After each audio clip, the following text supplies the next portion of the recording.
Hi, welcome to part 4 of egg retrieval series. और आज बात करेंगे एक बार जब शरीर से अंडे निकाले जाते हैं तो उसके बाद क्या होता है।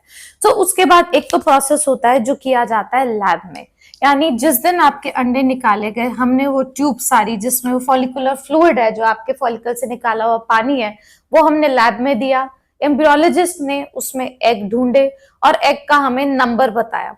उसी दिन आपके पार्टनर का सीमेन सैंपल लिया जाता है। सीमेन सैंपल को वॉश किया जाता है और एक एग और एक स्पर्म को फिर लैब में फ्यूज किया जाता है इक्सी के प्रोसेस के द्वारा, या हो सकता है कन्वेंशनल आईवीएफ किया जाए, बट ये सब काम होता है लैब में। और एक बार ये हो जाता है तो इनको मिला के रख दिया जाता है इंक्यूबेटर में, और फिर हम इसको डेली बेसिस पे देखते हैं कि इसके अंदर एम्ब्रियो की फॉर्मेशन, बढ़त कैसी हो रही है, और उसकी ग्रेडिंग करते हैं और आपसे डिटेल्स शेयर करते हैं कि आपके कितने अंडे निकले, कितने मैच्योर थे और कैसी ग्रोथ हो रही है day 1, day 2, day 3 till blastocyst यानी 5वें दिन के एम्ब्रियो तक। दूसरी चीज होती है जो किया जाता है भार, यानी आपके साथ क्या होता है उसके बाद। सो पोस्ट एग रिट्रीवल, जैसा कि हमने बात किया, क्योंकि इसका बेहोशी बहुत छोटी देर के लिए किया होता है तो आप तुरंत होश में आ जाते हैं। आप जब कंफर्टेबल होते हैं तब आप डिस्चार्ज हो सकते हैं, पर आगे का ट्रीटमेंट प्रोटोकॉल डिपेंड करता है अगर आपका सेम साइकिल में ट्रांसफर होना है या नहीं। सो उसको बोलते हैं फ्रेश ट्रांसफर। और अगर अगले महीने ट्रांसफर होना है तो इस केस में एम्ब्रियोस को फ्रीज कर दिया जाएगा और आपका फ्रोजन एम्ब्रियो ट्रांसफर होगा। दोनों ही सूरतों में जो दवाइयां दी जाती है एग रिट्रीवल के बाद वो अलग होती है।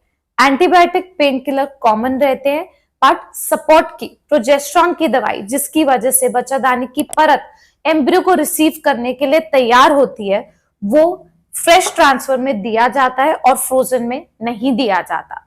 सो जैसी एम्ब्रियो की ग्रोथ हो रही होती है कभी कभार उसके बेस पे भी ये डिसीजन लिया जाता है, पर अगर आपका फ्रेश ट्रांसफर है तो आपको सारी दवाइयां, जिसमें असेंशियली हार्मोन की अगर हम बात करें, प्रोजेस्टेरॉन हार्मोन होता है जो मदद करता है बच्चादानी की लाइनिंग को रिसेप्टिव बनाने में, उतने ही दिन के लिए दिया जाएगा जैसे कि आपकी एम्ब्रियो की बढ़त हो रही है। तो एम्ब्रियो ट्रांसफर तीसरे, चौथे या 5वें दिन पे आमतौर पे किया जाता है और इसी हिसाब से लाइनिंग की ग्रोथ देखी जाती है।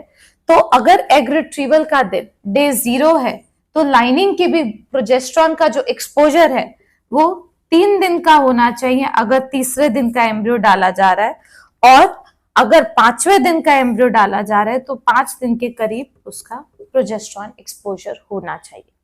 बट अगर आपका फ्रोजन ट्रांसफर है तो आपको इस साइकिल के बाद, एग रिट्रीवल के बाद पीरियड जाएंगे और नेक्स्ट साइकिल की स्टार्टिंग में असेसमेंट के बाद डिसाइड किया जाएगा कि आपका एम्ब्रियो ट्रांसफर कैसा होगा।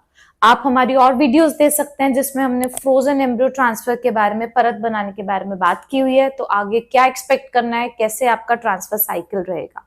और इन एम्ब्रियोस को तीसरे, चौथे या 5वें दिन पे फ्रीज किया जाता है।